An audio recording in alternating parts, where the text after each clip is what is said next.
Okay, we're live. Okay. 3, 2, 1. Hello, everyone. Welcome to episode 125. We don't have a title yet, but it's just a lot of news. So we're just going to go right into it, and let's start. Basically, for the last couple of weeks, my house is under construction, and it will be for the next couple of weeks. So we're going to be a little erratic until that time. But eventually we'll be a little more consistent, and just bear with us for, I don't know, hopefully the next month. And then I'm going to have another child, so bear with us a little longer than that. By the way, just shameless self-promotion, we have a Bitcoin address on our site. And you may say, why not PayPal or anything else? But in keeping with the security thing, if you can get us some Bitcoins, you want to buy us a tasty beverage with Bitcoins, we wouldn't say no. So it's on the website, in30.net, and you can go there. Let's bring Tom in, and let's just go right into it. Howdy, everyone. We have got a ton of stuff to cover and very little time. So you want to go first? Sure. What are we doing first? Let's start with Telnet. Okay. So in case you don't know what Telnet is, that's it's a good thing. So yeah, that's a good thing. It's a way to get a command line interface on a remote device. So you can connect to a device that's not in front of you and issue commands to make it do stuff like set it up or reboot it, or it's a full remote control system. Telnet, very, very popular back in the day. And unfortunately, it's still popular. See, the issue with Telnet is it's clear text. Everything you send, including your login username and login password, goes in the clear. Anyone in between you and that connection, especially on your Panera Bread public Wi-Fi, can snarf the username and password, figure out what you're connecting to, and get into your device. It's a big issue. But this cool thing called SSH was created, and SSH is totally secure. It's rock hard. It's solid. It is hammered on. It is the bee's knees when it comes to remotely managing devices. SSH is probably my favorite thing in the whole world. And it's really taken over where Telnet fell off, which is great. You can really trust SSH connections. But thanks to the Internet of Things and people putting out tons of devices, toasters, light bulbs, refrigerators, for some reason, these manufacturers are using Telnet instead of SSH. And they're leaving the interfaces wide open with really horrible, awful passwords. So we can actually see a giant spike in the attacks per day and attacker IP addresses per day related to Telnet devices, just because of the proliferation of the Internet of Things. So be careful what you buy.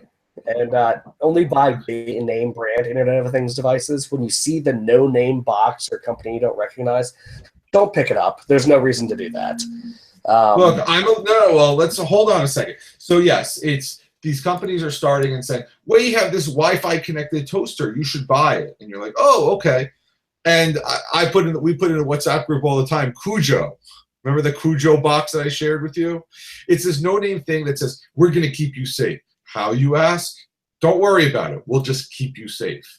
We do packet analysis to keep you safe. And you look at it, and the website looks really spiffy. It looks like this is it. And you start reading into it, and if you don't know what you're reading, you're going to find out that it looks good, but what it's really doing is stealing all your traffic, and you hope that they're doing the right thing, and you don't hope that somebody goes after them. But you look at all these Internet of Things devices, and the box looks really nice, their website looks really nice, all these things look really nice, but they're not security people. And that's the problem. You have to ask yourself, what security knowledge do they have? So I'm going to ask Tom, Samsung, do you think if they put out like a smart camera, do you think they have the security chops? I have to say maybe. You see, recently, in the world of Android and smartphones, Samsung has been pretty good. They've been putting out the monthly security updates. They've been following along with Google, and they've had a good track record as far as patching vulnerabilities. That said, their refrigerator they put out had some issues. So it's a big fat maybe. But that's the problem. It's basically you're looking for companies who's been around, who've had security vulnerabilities and figured out what to do once they figured them out. And it's a little annoying when basically you're waiting and waiting and waiting, and all these people have all these cool things, and you're like, when am I going to get them? And then you go like a company like Kwikset that make the door locks, and we're finding out that they have issues, and they are actual security company.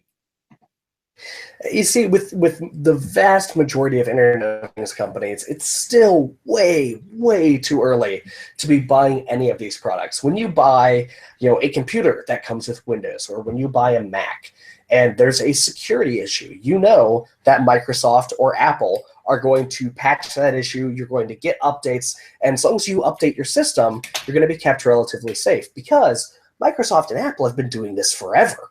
Right? They've been handling security issues and patching things, and we know that even if you're running Windows Vista today, it's still getting updates, amazingly enough. Windows 7, still getting updates. 8, 10, totally getting updates.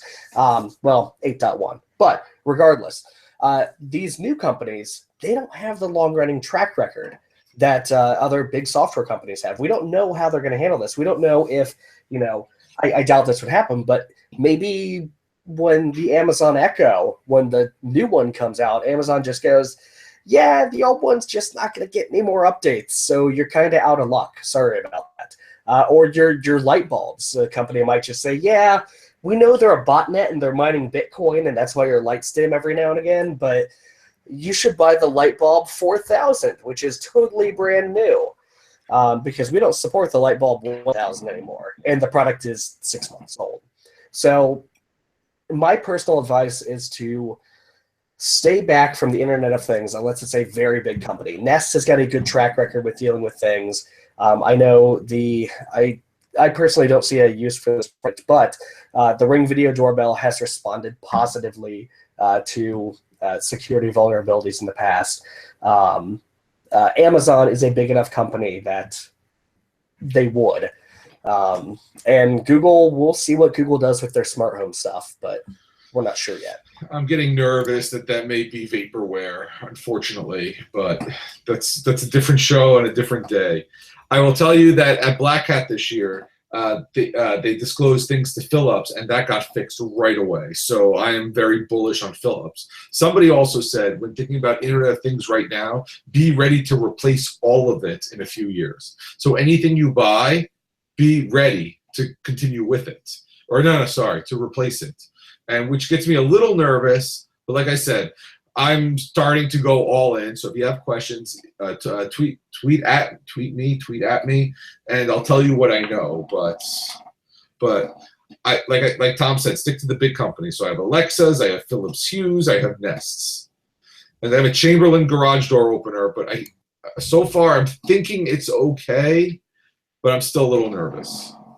And so all these companies are really jumping on this, not because, the internet could really make those products better. It's because they see the smartphone life cycle. So every year, every 2 years, you'll get a new smartphone. What was wrong with the old one? Oh, nothing. It's just the new one has to be so much better. So I'm going to go ahead and invest in that. And every year you're shelling out $400 to $800, depending on what you're buying. You don't really want to shell out $150 for a toaster every year, right? At least I don't. I bought my toaster for like $20 like 10 years ago, and it's still toast as good as the day I got it. But these companies see that they can really push products on you faster. They can get you to update to the latest and greatest smart blender because the old one is out of date. Also, it doesn't get updates anymore. Also, they might have put out an update to actively disable features, which has happened to some products. The new one comes out, the old one gets an update that basically destroys functionality that it once had.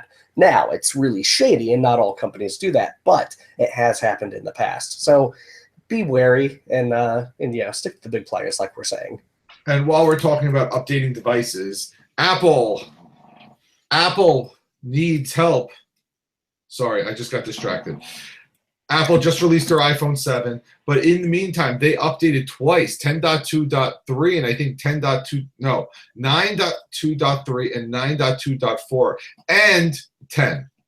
All happened in the span of 3 weeks. So with the Shadow Brokers hack a few weeks ago, basically we found a company, an Israeli company, selling exploits to legitimate governments, as they call it. I mean, legitimate governments. The research says all this stuff that whatever legitimate governments are, governments, not individuals, which is at least the difference. Apple found out about it and patched it. So they patched it. You need to update. Then a week later, there were more that were disclosed. Those got updated. And now we're on iOS 10, which I don't know. That's on you to update. I don't know. But somebody said don't do it over the air because if you do it, it may brick your phone.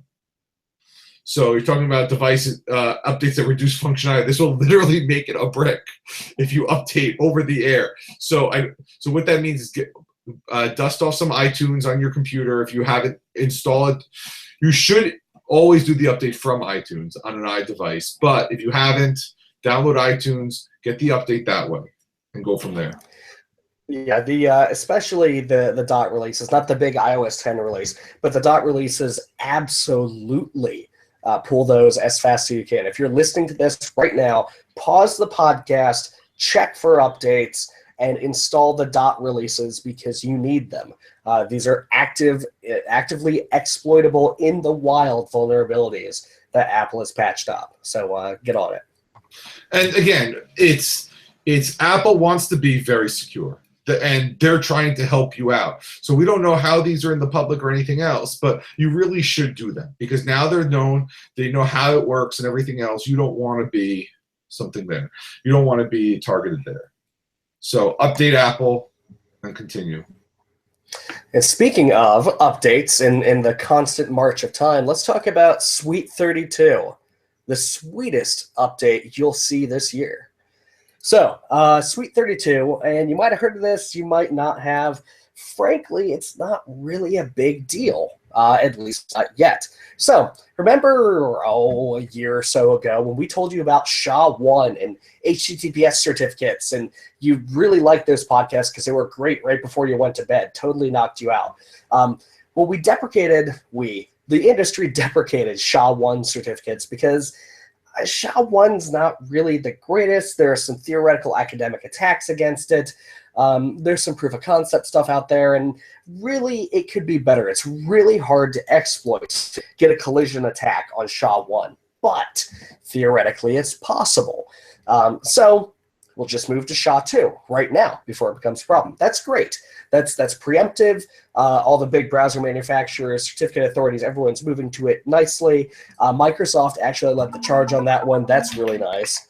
And that sort of thing is happening now with certain block ciphers, 64-bit block ciphers. Now, you might recognize some of these. Triple Des and Blowfish are in the bunch. And those are now considered deprecated. Now, the attack is academic. It is successful. It has been tested. They were able to recover a session cookie transmitted over HTTPS and decrypt it after collecting, hold on here, 700. Let me make sure I've got this. I put it somewhere. 785. That one, 785 gigabytes of traffic. Not megabytes, gigabytes of traffic. And they did this by injecting some bad JavaScript into the page to constantly have it generate this traffic between the endpoint and the server while they sat in the middle and watched everything go by. So it is certainly not the easiest attack to pull off. Actually, it's almost impossible unless you're a state-level actor trying to break HTTPS. But it is possible. So the security industry at large said, yeah, we should probably deprecate these. So they put out their research. OpenSSL and the other SSL libraries moved those ciphers into the, yeah, you probably shouldn't use these area. And we're going to move on. There are plenty of better ciphers out there. AES is the old standby, AES 128 or 256. So there's nothing to worry about. and things are getting safer bit by bit. It's just weird that we're going based on 20-year-old cipher technology because obviously they're rock hard and hardened, but there hasn't been a new one coming out in the last few years. I guess elliptic curve, but yeah, elliptic curve will be huge. It already is huge, but we'll start to see some better block ciphers coming out. I know that cryptographers academically have been hammering on some new ideas, but again, they don't want to release it prematurely because cryptology is a very tricky and very hard thing to get right, and you really need experts coming together, analyzing stuff. You need a bunch of people hammering on your algorithm to try to tear it apart before people start to use it, because you don't want to put it out there and say, hey, everyone use this, and then it gets torn apart like Telegram did. By the way, this is your monthly reminder to not use Telegram and to actively discourage its use. It is broken. And while Telegram insists that they're not broken and no one has actually done anything, it's broken. They rolled their own crypto. It's broken. 100% broken.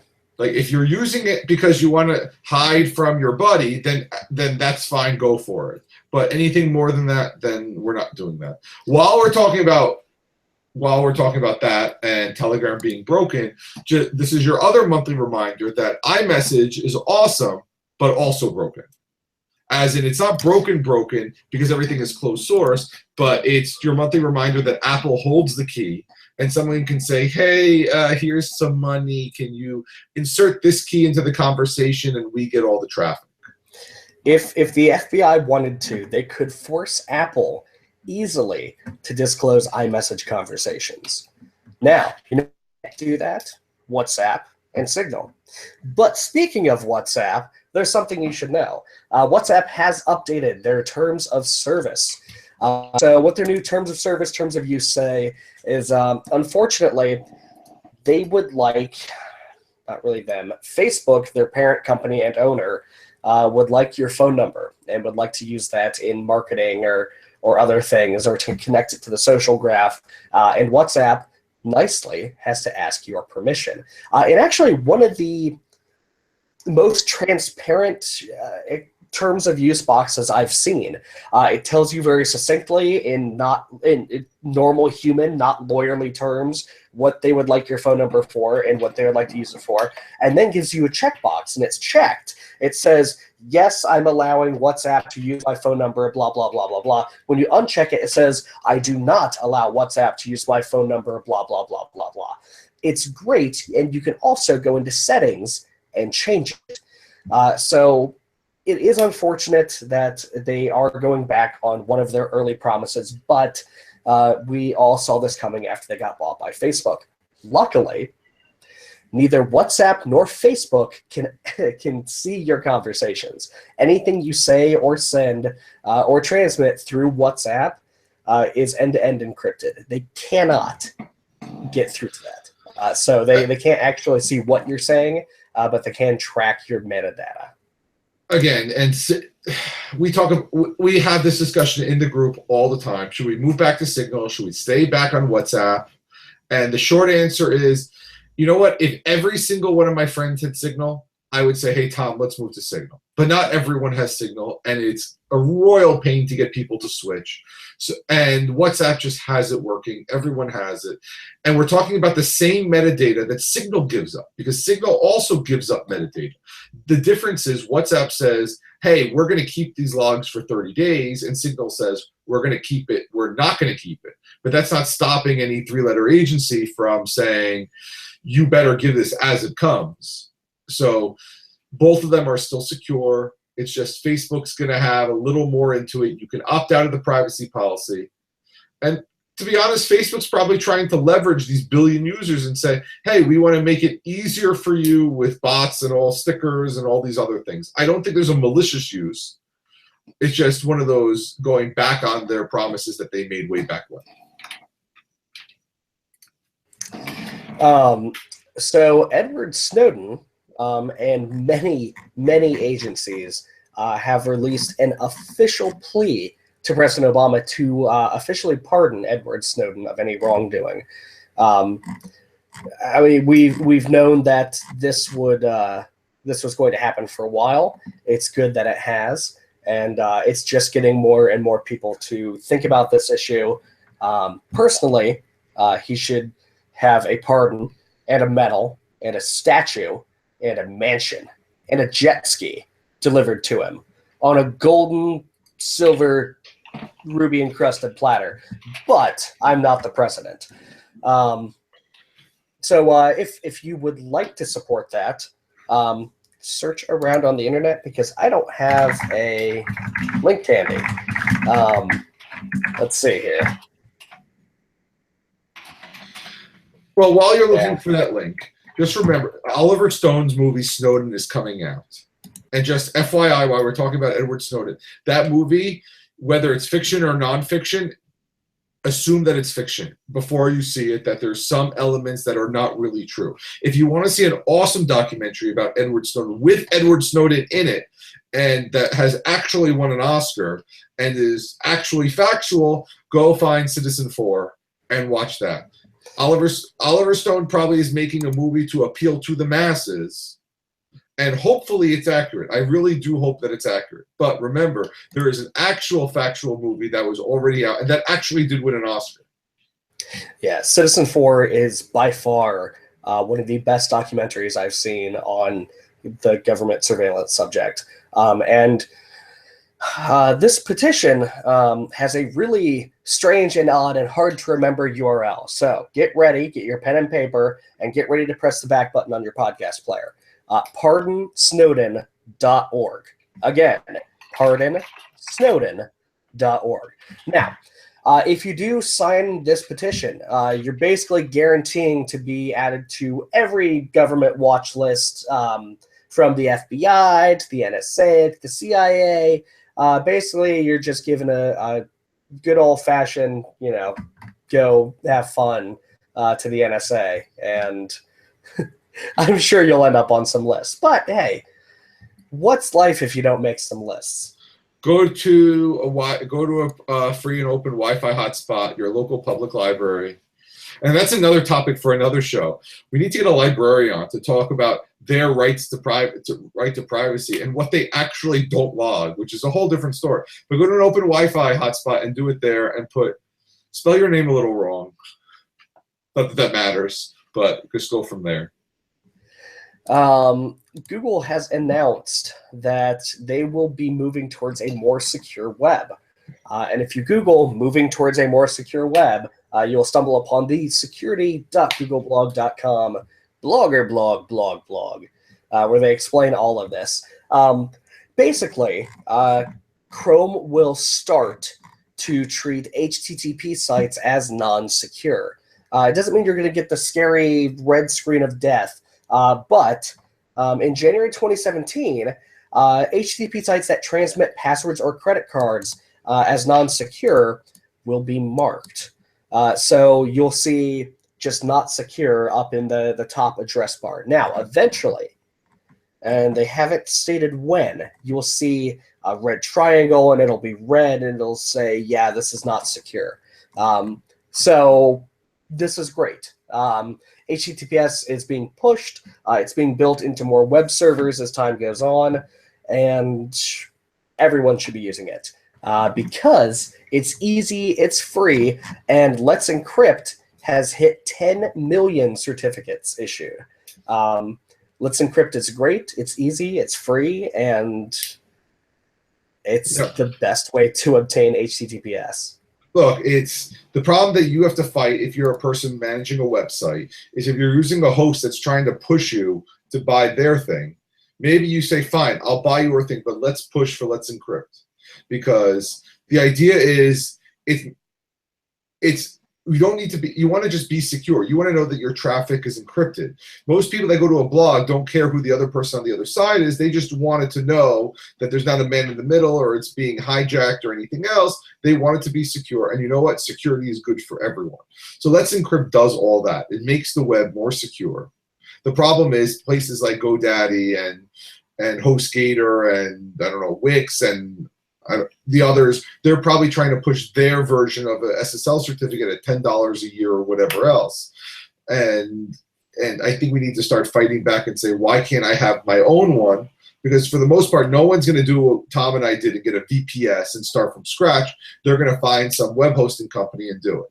So if they're not, maybe you think about moving to Tumblr or WordPress.com or Blogger, all of which have Let's Encrypt built in. And that definitely clicked up the percentage points a few. I think like all of WhatsApp and Blogger is like 20% of the internet. Yeah, it's pretty huge. So, if you have heard, and you probably haven't, because this is more security minded out in the ether right now. It hasn't really hit the mainstream sites yet, but some people decided to fork Tor and create a new, better Tor called Rotor. If you see this, avoid it. Do not use any Tor forks. Some of the changes they've made have been terribly, horribly insecure. And I'm sure this project is going to just fall on its face and die. Now, I've got no issue with forking an open source project. I've got no issue with building something based on something else. But if you're going to try to build something as important as Tor, you need to do it correctly. And these people, they aren't. It looks misguided and really kind of just annoying. So if you need Tor, if you need something like Tor, use Tor. It's tried, it's true, and it's decent. A fork of Tor will not be any faster than Tor. No, a fork of Tor will be way slower than Tor. Okay, so why would you fork something that works unless you want it more pretty, which I understand more pretty, but now one of our discussions that we've been having is which VPN to use. And we don't need to discuss that right now. But for a lot of people, they just want to get fantasy football at work on their work-provided Wi-Fi, and it's blocked. And any one of those companies will do it. So if you're just doing fantasy football, that's fine. If you're banking, that's a different story. But I just want to say that if you have Google Fi on a Nexus 6P or 5X or 6 or any of the Fi phones, Google had a service, an app called Wi-Fi Assist. It basically, because Project Fi uses Wi-Fi to make calls, in addition to the 3G and 4G, people didn't want to connect on open Wi-Fi. You see an open Wi-Fi hotspot, you connect to it, and then all your stuff is owned. So what Google said is, we're going to create our own VPN that automatically starts. And that's basically what it is. It sees an open Wi-Fi hotspot, not like open cable TV or Comcast or Xfinity, but basically nothing with a splash screen. If it's open, it lets you connect. It connects automatically if you choose it that way, but then it creates a VPN. And the cool thing is, it creates a VPN for you so you can do all this stuff. Now, granted, it probably goes to Google servers, but like I said, if you're just trying to be a little more secure so your stuff is not picked up, and as I'm holding up my Wi-Fi pineapple that I still have to worry about, it's going to do that. Our work instituted an open Wi-Fi policy without any splash screen. And now I got this, and I feel a little more safer that I know that this is going there. I'm not using it to do bad things. I'm just using it to stop from other people from snooping on me. I think we have probably one more news item we can cover in the last minute. The Intercept, Glenn Greenwald's new, I don't want to call it a newspaper, a journalistic enterprise on the internet dealing with government surveillance and all the kinds of secret spilling that you could ever hope for, actually obtained a manual for a Stingray, that thing that police use to grab cell phones and intercept calls, text messages, data, all that stuff. They found a manual for it, and by found, it was leaked. So they have a fantastic write-up on it, including all kinds of videos, screenshots. If you look at the show notes or you Google the Intercept Stingray manual, you will find it. Also, documents included with this drop are the Gemini 3.3 Quick Start Guide, the controller release notes, operator manual, more release notes, and more release notes. So if you want to find out how your law enforcement agency is using their Stingray, you can download one of these manuals and get a decent idea. So check that out. It's great, and it is the hottest leak so far this week. So that's about it for now. We're out of time, and like I said, we're trying to keep the show weekly. We're still trying to do it. There's going to be a few weeks over the next month or so where we're trying our best, but you're always welcome to join the WhatsApp group. Send us a tweet, and we will definitely get you in there. That's the best way to talk to us and ask other people, like-minded people, your questions. Or just send us emails, and we'll go from there. Anyway, we will see everybody hopefully next week. See you, everyone. Bye.